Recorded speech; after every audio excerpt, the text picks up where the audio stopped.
Bueno, nos place tener con nosotros aquí a dos representantes del Sistema de Naciones Unidas, específicamente a Lorenzo Jiménez de Luis, quien además de ser el coordinador del sistema, es también el director del Programa de Naciones Unidas para el Desarrollo, y Melissa Bretón, quien es la oficial del Programa para el Desarrollo Sostenible. Melissa está aquí sobre todo porque acaba de celebrarse un foro internacional que la República Dominicana tuvo como sede. El PNUD fue auspiciador de ese foro, entre otras organizaciones, ¿verdad? Y el gobierno de la República, el gobierno dominicano. la CEPAL. Cuéntenos ustedes las conclusiones de ese foro. Bueno, si me permite, Alberto, empezar y luego le paso la palabra a mi colega Melissa que complemente, porque ella formó parte un poco de la columna vertebral intelectual del documento final que surgió del foro. Y no tiene escoliosis. Y no tiene escoliosis. Está joven, está joven. Este foro es un foro que se viene produciendo desde hace 8 años. Y era un foro que tenía como protagonista al Programa de Naciones Unidas para el Desarrollo y a los distintos países de América Latina y el Caribe a través de sus ministerios de Asuntos Sociales.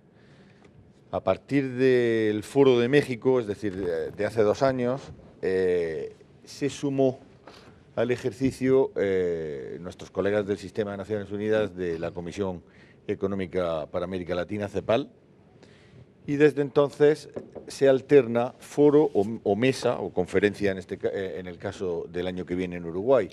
Pero en el caso particular de la República Dominicana, yo sí quiero ser muy justo y muy honesto. Las autoridades y en concreto la vicepresidencia de la República puso un enorme esfuerzo y un enorme deseo de que este foro se celebrara en República Dominicana, y la verdad es que hicieron todo lo posible y lo imposible porque el foro en sí mismo fuera un éxito en términos de convocatoria, en términos de organización y en términos de resultados.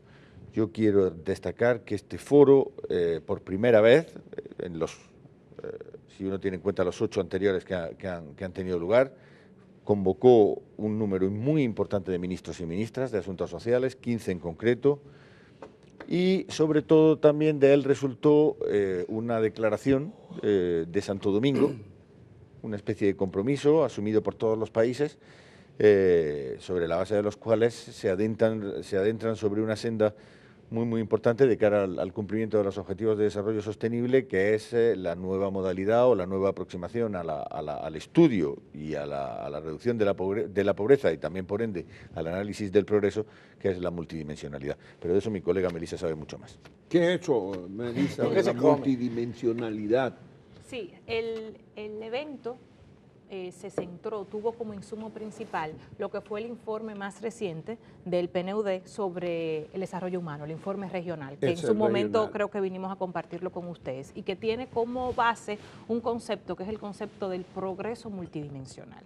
¿Y a qué nos referimos con eso? Porque hemos oído hablar de progreso mucho tiempo atrás y no necesariamente con las mejores connotaciones. Hablamos de progreso pensando realmente en avances sustantivos que las poblaciones de la región puedan experimentar de una manera más amplia, no pensando solamente en el ingreso, sino redefiniendo qué es el bienestar. El PNUD viene hablando de eso hace mucho tiempo. De hecho, el paradigma del desarrollo humano se basa en eso, en que el bienestar de las personas no es solamente su capacidad de generar ingresos, sino su acceso a salud, su acceso a educación, las oportunidades que tiene para ejercer derechos. Entonces, el progreso multidimensional es un concepto, es un enfoque sombrilla que busca pensar en elementos adicionales al ingreso, elementos multidimensionales que permitan aproximarnos a las realidades sociales y económicas de la región, que están cambiando cada vez. Vemos ejercicios demográficos, vemos cambios en las pirámides de ingresos de los países, pero también vemos con mucha preocupación elementos que persisten en la región. ¿Y cuáles son estos? Son realmente exclusiones duras, mecanismos de discriminación que viven las personas independientemente de sus ingresos. Hablamos de temas como la discriminación de género, hablamos como temas relacionados con las condiciones de las personas por ser migrantes, por su etnia, por su raza. Entonces, cuando se combinan esas exclusiones con niveles niveles de ingresos muy bajos tenemos unas vulnerabilidades importantes.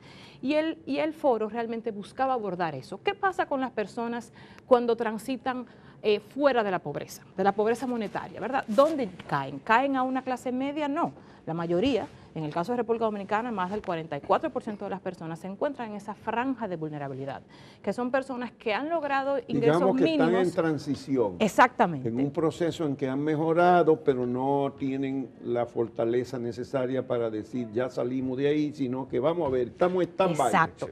Y ante cualquier choque pueden volver a la pobreza muy fácilmente, un choque económico, un choque medioambiental, lluvias, donde la gente pierde todos sus activos. Aquí en nuestro país esto lo estamos viendo en la zona norte. Entonces, la idea era pensar en la combinación de políticas en las diferentes dimensiones del bienestar de manera multidimensional para abordar los nuevos retos de la región y sobre todo de cara a esta agenda global que es la Agenda de Desarrollo Sostenible. Bueno, creo que los datos que se ofrecieron y las conferencias se reseñaron en los medios, aquí también comentamos algunas, fueron relevantes, que en toda la región ha habido mucha gente que ha salido de la pobreza en términos teóricos, vamos a llamarle así, pero que está en esa franja y es vulnerable por cuanto muchos de ellos han salido porque le han puesto una pequeña ayuda del Estado, pero si le quitan la ayuda, se caen.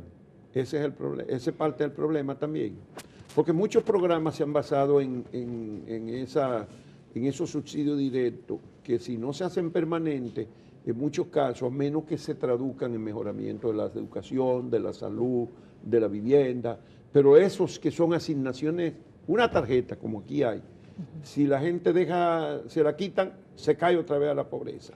El informe plantea diferentes factores y hace la diferenciación entre los factores que sacan a las personas de la pobreza y los factores que permiten la recaída. Son distintos. O sea, lo que hemos visto es que normalmente lo que se asocia a salida de la pobreza es un ingreso, ¿verdad? Y algunos logros en educación. Ahora, recaer a la pobreza o evitar las recaídas requiere otro tipo de políticas, que son políticas obviamente más permanentes, más sostenibles, que toman en cuenta el ciclo de vida, que toman en cuenta visión de universalidad de derechos, que trabajan para ofrecer servicios, por ejemplo, del cuidado, un sistema de protección social, de seguridad social fuerte. Hablamos no solamente de un acceso a un trabajo, hablamos de calidad del empleo, hablamos de formación permanente en el empleo. Hay 4 medidas que el informe plantea y que en el marco del progreso multidimensional se entiende que son las políticas que van a evitar que la gente recaiga o, en su defecto, que la salida de la pobreza sea sostenible. Porque si las personas van a volver a recaer en la pobreza, entonces las políticas que estamos implementando no son sostenibles en el tiempo. Entonces la inversión social, la inversión pública, hasta cierto punto no es completamente sostenible. ¿Y cuál es el balance de la política justo de lucha contra la pobreza de la República Dominicana? Los informes son contradictorios con relación a hasta cuánto hemos avanzado y cuánto nos falta. Sigue todavía una franja de la población muy alta que depende de los subsidios muy limitados además del Estado. Pero la pobreza sigue siendo un problema serio aquí. ¿Cuál es el balance? Supongo que allí se presentaron informes que tienen que ver con esto, porque estaban los ministerios fundamentales. Ya hablaba de la vicepresidencia de la República, que yo sea de paso, es la jefa del gabinete social del Estado Dominicano. No, sin menoscabo a que Melissa complemente con mayor rigor que yo la respuesta a tu pregunta, yo te diría que efectivamente hay unos niveles de pobreza importantes en la República Dominicana que se van reduciendo también de manera significativa. Pero el problema, al menos a nuestro juicio, no es tanto la pobreza, que, como digo, con los niveles de crecimiento que experimenta la República Dominicana de manera sostenida, empiezan a adquirir ya cifras manejables. El problema es la desigualdad. Ese es el gran reto que tenemos todos los países de la región. Estamos en el continente más desigual del mundo y en ese sentido, pues, no solo las políticas de salida del asistencialismo para poder emprender una vida, pues, autónoma y completamente separada y desligada de la prestación social es importante, sino es importante también abordar políticas públicas serias que empiecen por romper ese enorme reto que representa la desigualdad. Y hablo, pues, fundamentalmente de una que a mi juicio es vital, que es la política fiscal. Sin una tributación importante, sin una tributación progresista, como dijo el propio presidente Mujica cuando estuvo aquí, para él era absolutamente increíble pensar en un Estado viable con un 13% de presión fiscal. Hay que empezar a considerar la posibilidad de un pacto fiscal serio que permita y que haga entender a todos los sectores de la población que el que más tiene que pagar más, por razones evidentes. Pero también que los ingresos del Estado, muchos o pocos, se distribuyan, se inviertan, tomando en cuenta a los sectores más vulnerables, a los que más lo necesitan. Por supuesto. Porque claro, ese es el otro de los problemas nuestros. Cuando usted habla de desigualdad, yo pienso en los salarios de una vez. También. Y la desigualdad que hay en los salarios en el Estado, igual en el sector privado, pero en el Estado, son tremendas. Un policía gana 6.000 pesos y hay funcionarios que ganan 1 millón de pesos. No, eso es... Y no ha habido avance, nada. Se hizo una ley, en Dominicana se hizo una ley importante para regular los salarios de la administración pública. No se ha podido aplicar la ley, porque se alega ahora que se necesita mucho dinero para aplicarla. Yo no entiendo. ¿Para qué? Pero el tema es que hicimos la ley. No, pero Adalberto, no se aplica tú has puesto el dedo en la llaga, quiero decir, que hay desigualdades, y ya no solo son desigualdades de tipo económico. Tú has dicho que hay funcionarios que ganan partidas irrisorias en comparación con otros, pero también hay situaciones clamorosas, como por ejemplo el hecho de que la mujer a día de hoy accede al mismo puesto de trabajo que un hombre y gana menos. En fin, son toda una serie de desigualdades que hay que ir corrigiendo porque si no, seguramente ese espacio que genera la desigualdad se va a ir ampliando hasta hacer que tenga eso un impacto también en la política y genere a lo mejor propuestas populistas que no son deseables, ¿no?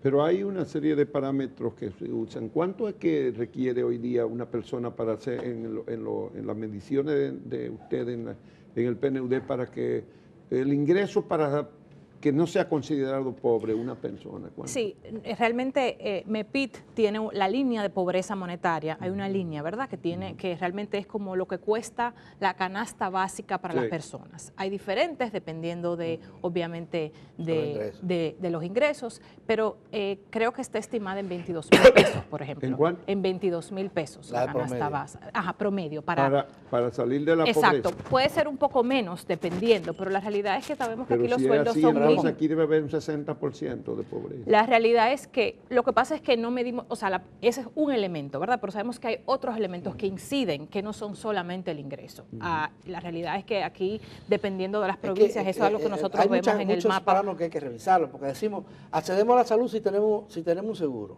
claro, como el de SENASA. Y eso no es verdad. Se tiene el seguro de SENASA y no se accede. Tiene una tarjeta. Tú tienes una tarjeta y con eso no te vale para resolver tus problemas de salud. En el caso de la República Dominicana, porque nuestros hospitales, que es donde vale eso. Claro, el están en aseguramiento condiciones es no tienen solo un nada. elemento. Sí. El aseguramiento es un elemento que no se traduce Y necesariamente en la calidad del educación, servicio. fíjate lo que hemos avanzado en educación, pero todavía tenemos casi más de 200.000, casi 300.000 niños y niñas en edad de estar en la escuela que no pueden ingresar a la escuela, porque no tenemos las estancias construidas todavía, y el profesorado, los recursos para esto. Es muy difícil el término de desigualdad. El tema del cuidado es un tema clave y servicios públicos para la primera infancia son elementos claves que van a permitir que las personas puedan desarrollar sus capacidades, sobre todo las mujeres, y oportunidades. Sabemos que el cuidado, sobre todo de los niños y de los adultos mayores, recae normalmente en las mujeres. Y uno de los datos interesantes que el informe presenta para varios países, incluyendo República Dominicana, es, por ejemplo, la adición de un infante a un hogar dominicano, de un niño de menos de 5 años, retrasa la posibilidad de salida de la pobreza en un 7% de ese hogar. La adición de un adulto mayor a un hogar pobre retrasa su posibilidad de salir de la pobreza en más de un 10%. Hay en países, por ejemplo, como en Brasil, que la adición de un adulto mayor no representa ninguna probabilidad de recaer a la pobreza. De hecho, no permite salir. ¿Por qué? Por lo que los envejecientes están protegidos, tienen pensiones, pueden contribuir de forma distinta al bienestar del hogar sin implicar un retroceso. Entonces, tenemos elementos claves donde conocemos las brechas que existen en nuestro país, más allá del ingreso, más allá de lo que crezca la economía, de políticas que pueden tener un efecto redistributivo o en su defecto un efecto de mayores oportunidades para las personas, que van muchísimo más allá que algún subsidio o algunas inversiones tal vez en algunos sectores que toman tiempo. Estas inversiones en educación, por ejemplo, tenemos que esperar a ver los resultados que va a tener, por ejemplo, en los estudiantes. Nosotros en el Mapa Interactivo de Desarrollo Humano, que damos seguimiento a indicadores provinciales, sabemos que para ver cambios realmente en ese indicador va a tomar tiempo, porque estamos tratando de medir indicadores estructurales. Entonces también tenemos que un poco saber que en algunos casos hablamos de procesos que toman más tiempo y otros donde hay acciones concretas que se pueden tomar ya y que pueden ayudar a corregir diferentes cosas. Las estadísticas siempre son objeto de muchas polémicas y dificultades ciertas que ustedes las tienen que tener, igual que la tenemos nosotros los que analizamos el recurso de la sociedad. Por ejemplo, tú has dicho, Lorenzo Jiménez, que la presión tributaria dominicana es baja, 13% en relación al promedio, y es cierto. Uno lo compara con los lugares donde uno conoce o donde uno ha vivido. Por ejemplo, yo he vivido en México, he vivido en Perú, conozco mucho América Latina. Y la tasa de nosotros está por debajo de la de México o la del Perú. Muy por debajo. Pero en México ni en el Perú la gente tiene que tener una cisterna en su casa, ni una planta eléctrica, ni un inversor, ni la gente está obligada a mandar a los niños a pagarle, hasta los barrios pobres pagan para la educación de los niños. No tienen que gastar el 25% del ingreso como el promedio de los salarios mínimos en transporte, solo el 25% en transporte.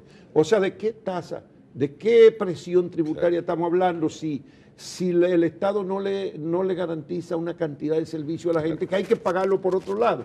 O sea, mucha gente preferiría que le pusieran un impuesto siempre y cuando le dieran esos servicios, pero no se los dan. Completamente de acuerdo contigo. Entonces, eso invalida cuando dijo Mujica tenía razón. En Uruguay creo que el promedio anda por 19 o 20. 22 me parece.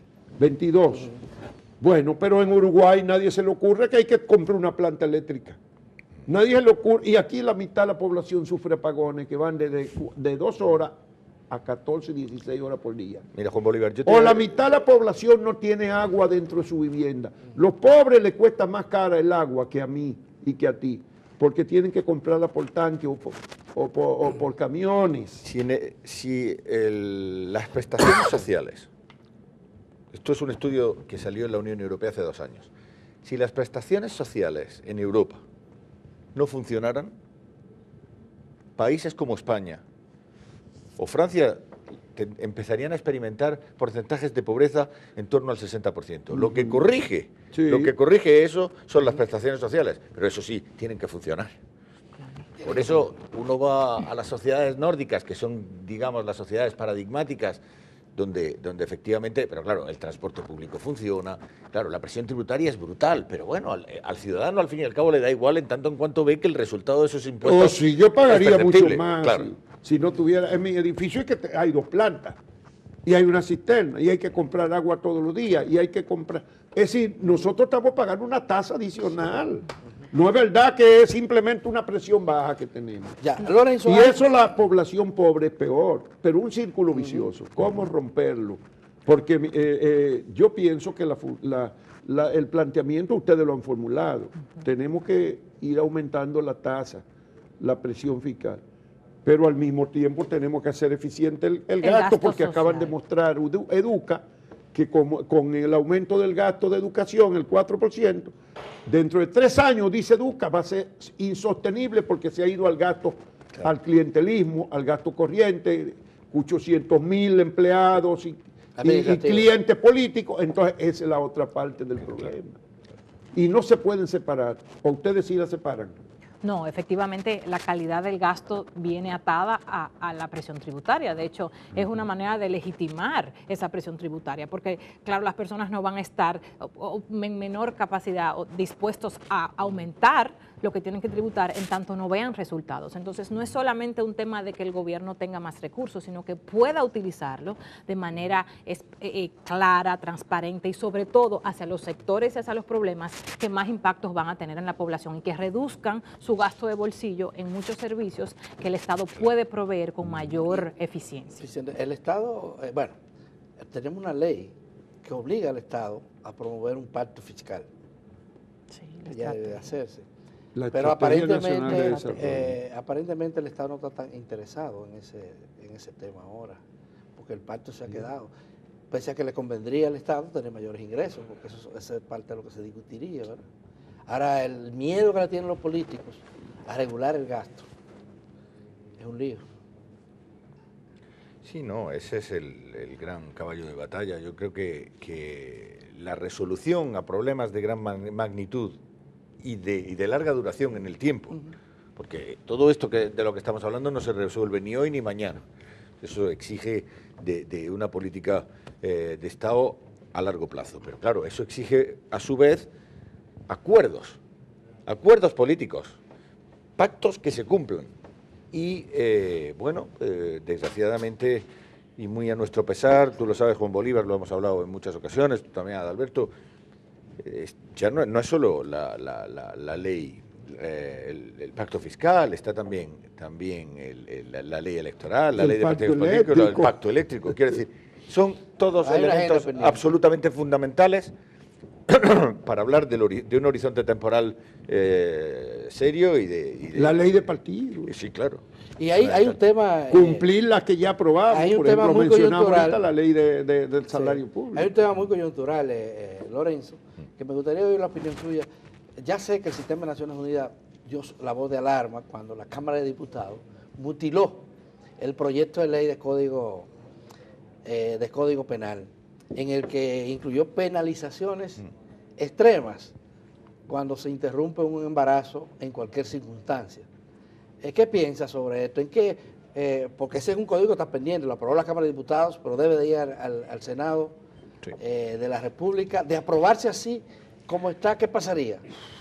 Me parece, es que no, sinceramente, Alberto, no lo quiero pensar, me dolería muchísimo como individuo, como ciudadano del mundo y casi ya como dominicano también, ¿no? Quiero decir, es trágico pensar en ese escenario, toda vez que ya hubo una observación por parte del presidente que presentó una propuesta muy razonable, que muy bien argumentada, que incluía las tres causales, y ahora de repente otra vez volvemos a excluir dos de las tres. Nosotros desde el Sistema de Naciones Unidas tenemos una posición muy clara y es triple. Por un lado está claramente el enfoque de derechos que preside todo lo que hacemos. Y en ese sentido, pues privilegiamos la salud, el derecho a la vida y a la vida libre de violencia de la madre. Cuando digo el derecho a la vida y vida libre de la madre, aquí lo incluyo en tanto en cuanto estamos hablando de un causal que sí quedaría, pero los otros dos no, y eso sí que le afectan, ¿no? Entonces, estamos hablando del derecho a la integridad física, a la integridad moral y a la integridad psicológica, porque estamos hablando de niñas o de mujeres posiblemente abusadas, violadas y eventualmente quedan embarazadas contra su voluntad. Y estamos hablando del derecho a la salud integral, y en el caso particular de las malformaciones congénitas no viables para la vida, pues estaríamos conculcando ese derecho también. Y finalmente el derecho a la no discriminación. Por tanto, estamos hablando, y ahora nos aproximamos en breve al día 10 de diciembre, Día Internacional de los Derechos Humanos, estamos hablando de conculcar los derechos humanos de la mitad de la población potencial, que son las mujeres. Luego hablaremos, si queréis, un poquito de cuáles son las verdaderas víctimas. Pero, en fin, la víctima potencial, el espectro víctima son el 50% de las mujeres. Y eso para nosotros, desde Naciones Unidas, pues nos parece una flagrante injusticia, intolerable, desde el punto de vista de derechos. Pero luego también hay una cuestión de coherencia jurídica. Tú figúrate la cantidad de instrumentos jurídicos que ha suscrito la República Dominicana y que de un plumazo se estarían violando o conculcando. Estamos hablando de la Carta Fundacional de la ONU, estamos hablando de la Declaración de Derechos Humanos, estamos hablando del elemento constitutivo de la Organización Mundial de la Salud, estamos hablando del elemento constitutivo de la CEDAW, de los pactos de derechos económicos, sociales y culturales. Todos esos instrumentos contemplan los derechos que yo te he citado anteriormente. Y si se incluyera un artículo en el Código Penal que contemplara solo uno de los 3 causales y dejara los otros 2 de lado, se estarían violando todos esos instrumentos jurídicos suscritos por la República Dominicana. Por tanto, se estaría produciendo un tema de incoherencia jurídica que tendría que dirimir el Tribunal Constitucional en su momento a ver qué es lo que prevalece. Pero, además de esos 2 ejes fundamentales de una argumentación formal, hay también un elemento ético que a mí me parece que es tan importante como los otros 2, si no más. Tú figúrate en un país como República Dominicana, donde el embarazo adolescente es un enorme problema. La cantidad de abortos clandestinos que se producen. Y sabemos que otro de los problemas de la República Dominicana, como es la mortalidad materna, el 13% de la mortalidad materna en la República Dominicana, el 13% es producto de abortos clandestinos provocados en condiciones de salubridad mala o baja o bueno, digamos, en condiciones intolerables. Eso lo sabemos. Y además es que se están además dando otros elementos como que el perpetuarse la pobreza, porque claro, una niña de 13 años que tiene que cuidar a un niño o a una niña o a un bebé, pues es claramente una niña condenada a sufrir un círculo de pobreza brutal. Pero luego además ya, si queréis, entramos en situaciones tan alarmantes, tan dramáticas, que quedarían criminalizadas con un código como el que se propuso a última hora el año pasado, no el año pasado, antes de la elección, que sería terrible. Por ejemplo, tú fíjate el caso de esta niña en El Salvador. Una niña con 12 años que queda embarazada, aborta, es condenada a prisión y al año de estar en prisión muere. Eso ocurrió en El Salvador. La niña de 13 años en Paraguay, después de ser violada recurrentemente por su padrastro, es obligada a dar a luz y ahora tiene que vivir con el fruto de la violencia sobre esa persona. En fin, son cosas absolutamente intolerables desde el punto de vista ético. Yo sinceramente apelo a la razón de todos y todas las personas que tienen poder de decisión para que reconsideren esta posición y vuelvan a ver el código que presentó el presidente, o la propuesta de código que presentó el presidente, como una propuesta muy, muy razonable que da respuesta a los derechos de la mitad de su población, de sus mujeres. Bueno, que por otra parte, Lorenzo, además, el problema es que hay fundamentalismos religiosos de por medio, tanto que todavía aquí se discute si el Estado debe proveerle o poner en las farmacias de venta populares preservativos o anticonceptivos. Todavía se discute eso. No, la educación sexual y reproductiva es absolutamente fundamental, pero tú fíjate, hay una cuestión clara, y además volvemos a la presencia del expresidente Mujica y cuando estuvo aquí. El Uruguay es un país donde el aborto tiene una ley de plazo, o sea, está liberalizado hasta un plazo. Pues bien, la mortalidad materna es la más baja del continente y el número de abortos también es el más bajo del continente. Y seguro que el embarazo de adolescentes también debe estar en lo más bajo. Luego tienes 2 países, Canadá y Estados Unidos. En Canadá y en Estados Unidos, donde el aborto está liberalizado, en la mayoría de los estados, tienes 12 abortos por cada 1000 embarazos. En los países donde el aborto está prohibido, Como aquí. 44 por cada 1000. Con lo cual, ese argumento de que si se liberaliza, que no se está liberalizando, lo que estamos es descriminalizando las 3 causales de aborto. Descriminalizando, es decir, no considerar un crimen, no perseguir, no encarcelar al que por una de esas razones creyó necesario Pues tampoco, preservar su vida, su dignidad. a pesar de eso, no solo no se van a aumentar el número de abortos, sino que va a disminuir porque lo prueban los otros países donde esto es así. Por tanto, bueno, no sé. el tiempo se nos acabó, La sociedad dirá. lamentablemente, Sí. que con ustedes podríamos seguir discutiendo sobre muchos otros temas importantes. Vamos a agradecer la comparecencia de Lorenzo Jiménez de Luis, el representante residente del Programa de Naciones Unidas para el Desarrollo aquí en el país, y Melissa Bretón, oficial del Programa de Desarrollo Sostenible. Vamos a ver si nos sostenemos en el desarrollo. Y nos despedimos con un cafecito. Venga, muchas gracias. Gracias.